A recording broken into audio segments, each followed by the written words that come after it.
Hello and welcome to Leveraging AI, the podcast that shares practical, ethical ways to leverage AI to improve efficiency, grow your business, and advance your career. This is Isar, Meitis, your host, and this is a special episode. In this episode, I'm going to summarize multiple ways in which you can train yourself and the employees of your business or members of your organization if you're in a professional community or a consortium of multiple companies or a nonprofit. How can you train people in your organization to learn how to leverage AI and use AI in your business, in your organization to generate value and generate business benefits? As you probably know, one of the services that my company Multiply provides is AI training for business professionals. We do this in 4 different ways that we're going to review in this episode. And I'm going to share with you for each and every one of those 4 ways, what are the pros, what are the cons, so you can decide for yourself what is the best thing for your business and people in your organization, or just good for you so you can join those if we're doing public sessions. But before I dive into those 4 options, I will start with a type of education that is true for every single organization out there, and that is unstructured, personal, continuous learning, which you can do by curating a list yourself or with other people in your organization of people to follow online. This could be people like me. So you've been listening to this podcast. Obviously, you already found me, but there are a lot of other people like me that you can follow to learn from, not in a structured way like a course, but still get a lot of valuable information. I recommend curating a list to follow in 3 different categories. One is news, people who share what's happening, like I do once a week with this podcast. So if you've been following this podcast for a while, there's 2 kinds of episodes. One that is more practical and tactical, and one that's just the weekly news of what's happening. But again, there's a lot of other great podcasts or other people who share AI news. So news is one. The second one is thought leaders, people who talk about AI concepts, ideas, what's happening, what's coming down the pipe. So leaders, CEOs of different AI companies, people from academia, thought leaders in the field, and so on. And then the last thing is people who are practitioners, people who can share with you actual use cases and how they're doing them across multiple aspects of business, organizations, or daily life. And you can find these people in any platform you're on. So whether it's TikTok or LinkedIn or YouTube or Instagram or a podcast, it doesn't really matter. Curate the list, share it with people in your organization, and talk about what people learn from different segments that they've listened to. Make it a part of your all hands or on your weekly meetings with your team, whatever the case may be. Make it a topic so then people will make sure that they actually listen and learn stuff every single week and share it with other people in the organization. So that's an unstructured bonus way that I recommend to everyone. But now let's dive into the 4 ways you can actually put together structured training for people in your organization and in your business. The first one that we're going to start with is self-paced online courses. There are probably thousands of them right now that cover various aspects of AI. These are available from individuals like me, from universities, from big learning organizations that cater to corporations, and probably a lot of other shapes and forms of that. The way these look is you sign up for a course. Some of them are free, some of them are paid, and you have a list of lessons, and you can go to each lesson whenever you want. Take the whole lesson, take segments of the lesson, come back to it. It is usually broken down into the whole syllabus, so you can jump forward in most of them to skip things that you think you already know. In some cases, they include online testing that allows you to evaluate your level of understanding of the material that was taught, and so on. In the majority of the cases, they will be video-based, meaning there's going to be a recording of an instructor or a voice overdub on top of a PowerPoint presentation or something like this, plus some hands-on exercises that you can do yourself in order to experiment and actually get your hands dirty with using the different tools or concepts that are going to be represented in the course. In addition to all of that, many of these courses, or the people who record and create these courses, offer different kinds of office hours or ask me anything sessions once a week, where if you actually want to talk to a person after each lesson or after things you don't understand or at the end of the course or whenever you want, can join and actually ask questions to a person. So this is how a self-paced course look like. Let's talk a little bit about pros and cons. The pros, first of all, these are usually cheaper. So they're not going to require a lot of resources. And if you want to send multiple people from your organization to take the course, it's going to save you money. The other big benefit is that it's flexible, meaning there is no a specific place and time that everybody has to be to join the course, but people can take it on their free hours. They can take it at lunch. They can take it over dinner. They can listen to some of the lectures while they're jogging at the gym, et cetera, et cetera. So it provides flexibility to your employees of when and where they want to take those lessons. So a lot of really great and important benefits. Now let's talk about the disadvantages. The first disadvantage, I'm going to share with you statistics, that is real statistics as of the end of 2023. The percentage of online courses that are completed by people who sign up for them globally is 3%. That means that 97% of the people, basically everyone who signs up to online courses, do not finish the course. So if your goal is for your employees to learn AI and actually go and apply it, it's probably not going to hit the mark if the vast majority of them are not going to complete the course. Obviously, you can hold some kind of a stick above their heads or put a carrot in front of their faces to increase that percentage. But in general, online self-paced courses do not work as far as getting people the whole way. The second problem is that these courses are less engaging, meaning there is no other people to work with. It's not done in a group environment. There is no cohort of other people to interact with and exchange ideas. There is no instructor that can make it more interesting and fun and so on, which is another reason why this is less productive, and then less information actually sinks in and less aspect of the content actually gets to you because you're just watching a video. There is no additional interaction. And speaking of no additional interaction or brainstorming with others, there's also no immediate feedback from your instructor. So as I mentioned, some of these courses provide a variation of that where there's open hours and you can come in and ask questions, but it's not as the lesson is progressing, and it's not directly related to what's happening in the course right now, where if you're in an instructor-led session, obviously you can raise your hand, ask a question, and get an explanation. The other disadvantage, because you're doing this on your own, is you're not gaining other benefits such as the networking impact. So if you're taking a course with other people, then you get to know these people, what industry they're in, what roles they're playing, and there might be synergies with those people in the future beyond just learning from the course itself. And the last disadvantage of most of these courses is most of these courses are not updated regularly. They will be updated on whatever cycles, some of them once a year, some of them every 6 months, maybe even once a quarter. But the AI world is changing so fast that it's a disadvantage where maybe something comes out in the beginning of May, and the next time the course is going to get updated is in September. So you're not going to get the latest and greatest information. So biggest benefit, flexibility and price. Biggest disadvantages, probably most likely most of the people are not going to complete it. And even those who do are going to get less of a material, less engagement, and less value from the course itself. The second option is online cohort-based courses. So first of all, let's describe what this is. This means a group of people that can be from the same industry, the same company, the same organization, or an open group that is open to the public that your employees can join, that happens on Zoom or Teams or a dedicated course platform that has a video conferencing capability to it. This means that there is an instructor that is going to deliver the lectures and the lessons and the tests and the evaluations, and there's going to be a group of people that are listening and working jointly and discussing different issues and raising aspects and giving examples from their teams, from their companies, in order to learn together. There's usually hands-on exercises that the instructor can provide and give feedback as people are doing them and sharing their results.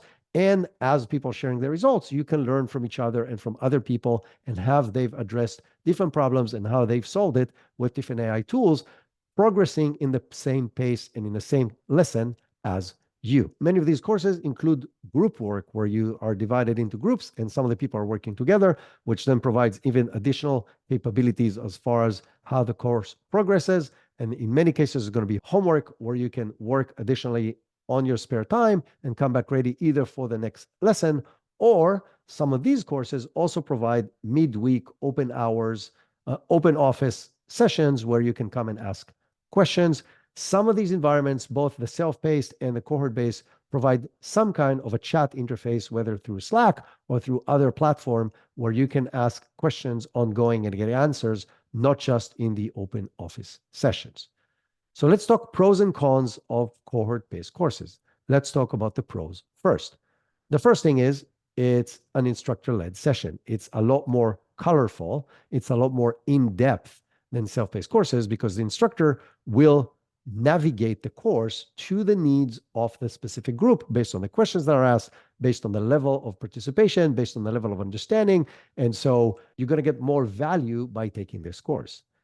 The second thing, it's in most cases going to be always up to date because the instructor, if he's a good instructor or she, they will update the course just before the lesson is delivered, which means you will get up-to-date information versus a cycle of updates that happens in the self-paced courses. You're going to learn a lot more because of the brainstorming that is happening and the exchange that is happening with other people. You're going to learn from what they're doing. You're going to learn from their questions. So they may think of questions you didn't think of, but you're going to learn from that as well, which also makes the course a lot more engaging, which means you are going to stay more focused and probably going to get more out of it. And going back to the disadvantage of the self-paced courses, you also get networking opportunity with other people from your industry, other people from other industries, the people that you might be able to collaborate with or exchange value with in the future beyond the course itself. Let's talk about the disadvantages of cohort-based courses. The first thing is it costs more money in most cases than taking a self-paced course. So from a financial perspective, if you want to do a course for 20 people, it's going to cost you more money than if you would have done a self-paced course. The second disadvantage is it's a specific time, meaning it's going to be once a week or twice a week or once every other week, doesn't matter, whatever the setup is. You have to have you and the other people that you want that would join that, your employees, etc., have to show up at a specific time of day at a specific day to get this training. Now, some of these courses offer either as a default or as an option to have the recordings of the session. So if somebody has to miss a session, they can at least watch the recording. It's not exactly the same as being there and being able to engage and ask questions, but it's better than missing the entire session. The other disadvantage is that in most cases, both this and these self-paced courses are generic, meaning they're not going to be specific to your industry, to your use case, to your company. So it's good training, but it's generic training that may or may not be relevant to your industry. That being said, I teach a lot of these courses as private courses, meaning I get hired to teach a specific company or to teach a specific industry. And in those cases, I tailor the course and the examples to the company and the industry to make it as specific as possible. But if you just sign up to an online course, this may not be the case. The same thing happens with the exercises, right? So if you're just taking a general course, whether it's self-paced or cohort-based, the exercises are going to be generic. They're not going to be specific to your needs, your company, your level, and so on. So that's another disadvantage of these two first types of training that we discussed. And there is no way for you to jump forward. So different than a self-paced course, you are going to progress with everybody, even if there's a segment you actually know. You cannot skip that segment because you're sitting in a Zoom call with an instructor and you're going to move at the same pace as everybody else. And the flip side of this is if you didn't understand something, the instructor cannot stop and go back and teach you the same thing again and again, where in the self-paced course, you can actually do that. You can go back and watch the lesson again and take the test again and do the evaluation again. And so that's another disadvantage of having to continue with the class in a cohort base. As I mentioned, some of these offer recordings. And so when I teach the courses, you have the option to purchase the recordings, and then you can go back and review stuff when you're doing your homework or just as a refresher before you're implementing this in your business. So that covers the second type of training, which is cohort-based training. Now let's go to the third option. The third option is in-person training event. So what is that and how does that look like? So in this particular case, an instructor comes to a location. That could be your office, that could be a conference room that you rent for the day or for the 2 days of that event. This could be in a hotel or a conference center or something like this. And the teaching is done in person in front of your team, your people, your organization, and usually with group exercises and personalized exercises, usually around topics and categories that are of high interest to this particular group. So they're more tailored. And the way this usually works is it includes multiple use cases that the instructor would cover and then provide exercises and then would walk around as people do the exercises, whether in groups or individuals, and can give feedback and help people through the process of solving the different use cases that they are working on. So what are the pros of this kind of method? First of all, it's a lot more engaging and fun than even the cohort based because you're actually sitting in the same room. Usually you would do some other activities either the night before or during or at lunch or at that evening. If you do this event correctly, it's just a lot more fun and it becomes beyond just the training. It's a team building experience. You go out for dinner, you have a bunch of drinks, and then you do the training, and then the next day you can do something else in the evening. So it becomes an event and not just a course. So from an engagement and fun perspective, you'll get a much better buy-in and higher level of participation and energy from the participants. The other thing is it's a lot more focused. What do I mean by that? You would be removed from your day-to-day office work, meaning everybody who participates will be in person, looking at the instructor, participating in the exercises instead of jumping to do their emails, looking at the other screen, or doing whatever else they need to do as part of their business. This means higher level of engagement, better learning, and a better outcome overall. If you're hiring the right instructor, this will obviously be up to date because the instructor will create the course for you and your team, meaning in addition to the fact it's going to be up to date, it's going to be tailored to your needs. The level of AI knowledge that you currently have in your company, in your organization, as well as the specific topics in which you think, after talking to the instructor and preparing this in advance, you will get the most value by learning. So this becomes an engaging event, working in groups, working as individuals, getting immediate feedback, having fun all together, and working on specific topics that are relevant to you and your team. What are the disadvantages of this kind of event?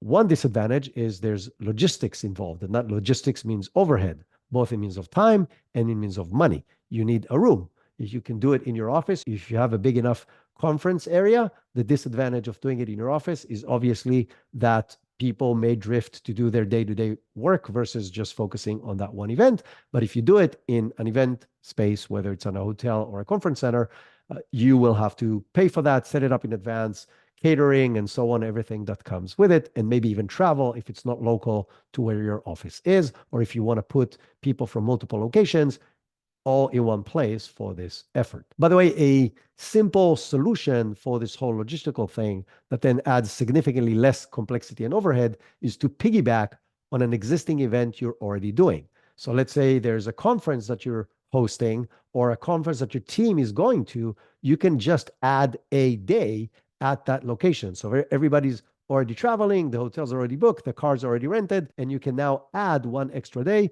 This could be even your own internal event. So your sales team, your North America sales team is getting together once a quarter or once every 6 months to do brainstorming and planning. Then you can add a day of AI training to that. I've done many of those. And then again, it just adds another fun, interesting, engaging day to a usually really busy and stressful kind of event of strategic planning. So you gain on all fronts. But going back to the disadvantages, in addition to the overhead and the logistical issues that I gave you an idea on how it can be solved, it's obviously in a specific time, meaning it's not flexible.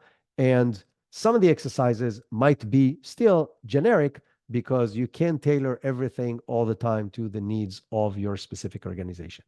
Overall, great experience, much better learning, much more fun, and it's very much condensed. So from the content perspective, if you do a day and a half, you can probably fit whatever you do in a full course of 8 hours stretch over 4 weeks of 2-hour sessions.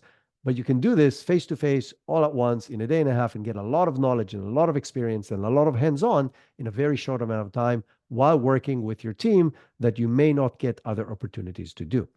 And then the last option is a training and hackathon combination. So those of you who don't know what a hackathon is, the hackathon is when you get a group of people together to build a prototype of something.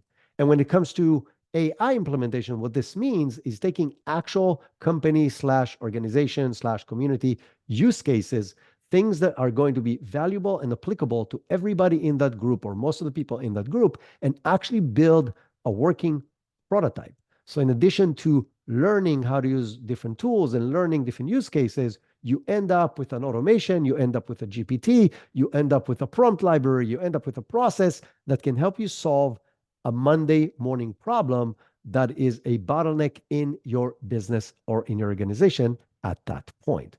So how does a day like this or a couple of days like this look like? It usually starts with a set of training similar to what we discussed in the previous option. So you do a first day of training just to get everybody to a basic level where they can actually do the hackathon. This is not necessary if your team is in a reasonable or above level in using AI and AI tools. You can skip that first day of training. But I would highly recommend, if you find somebody to do this, verify that really the people that are coming to this event are at the necessary level. And if not, just as I said, add a few hours of basic training and hands-on experimentation before you do the hackathon. The hackathon itself, you prepare several different use cases, as I mentioned, that are relevant to your company, to your industry, to your organization, and then different groups within the hackathon. Each group solves for a different problem that you're trying to solve with the assistance and the guidance and the mentorship from the instructor that rotates between the different groups. So let's talk about the pros and cons of this kind of method. The benefits are all the benefits of the in-person event we talked about before, that it's a lot more engaging and it's a lot more fun and it gets the team together and it's team building experience and so on. But in addition, you get a lot deeper experimentation because it's not generic exercises. It's actually things that you're going to use. And at the end of the day, you have several different prototypes that your company can actually use and generate immediate ROI in time savings or additional revenue or the combination of both as soon as the event is over, versus we finish learning and now you have to figure out what you're going to do as far as implementation. The disadvantage is everything we talked about in the in-person event, meaning the overhead and so on. And the other disadvantage, as I mentioned, is that it requires more time than a regular face-to-face event, because usually you will need to do the preliminary training and only then the hackathon. So let's do a quick recap, and then I'll tell you what I've learned by doing all of the above for people that I've been training in the past year. Self-paced courses, cohort-based courses online with a live instructor, in-person training event with your team in a specific location, or an in-person event that includes training plus hackathon. So these are the 4 different options. The very clear winner is the training and the hackathon. I personally love those because people are always extremely engaged. We always create this as a contest between the different teams, and there's prizes involved that people can win. And this could be anything. This could be a PTO. This could be dinner. This could be dinner with a CEO. This could be whatever you want to put as far as a trophy, but it makes it more engaging.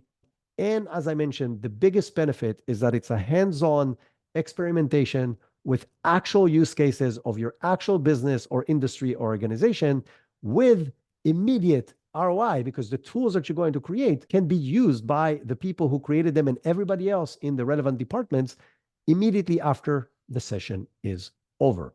So all of these are just food for thought for you on the different kinds of training that are available today that you can deliver to your organization.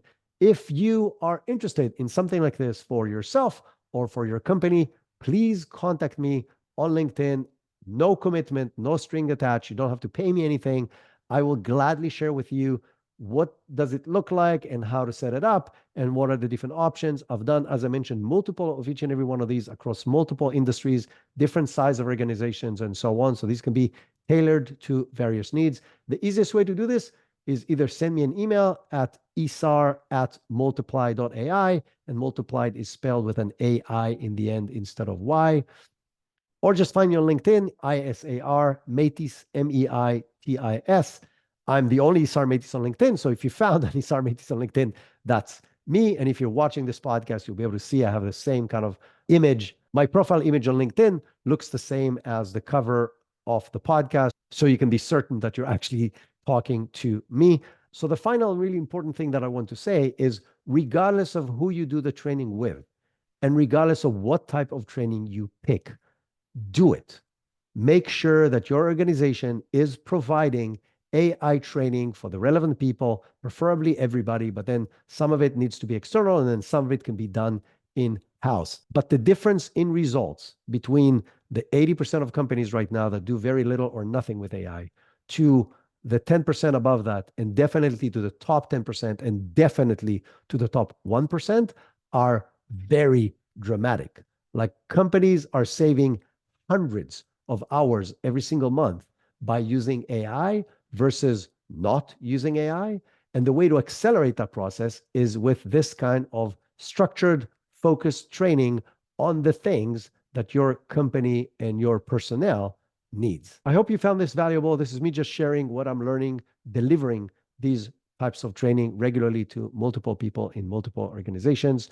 Next week, we will be back with a regular interview episode, diving into fascinating topics and specific use cases. And obviously, over the weekend, we are going to have the regular AI news.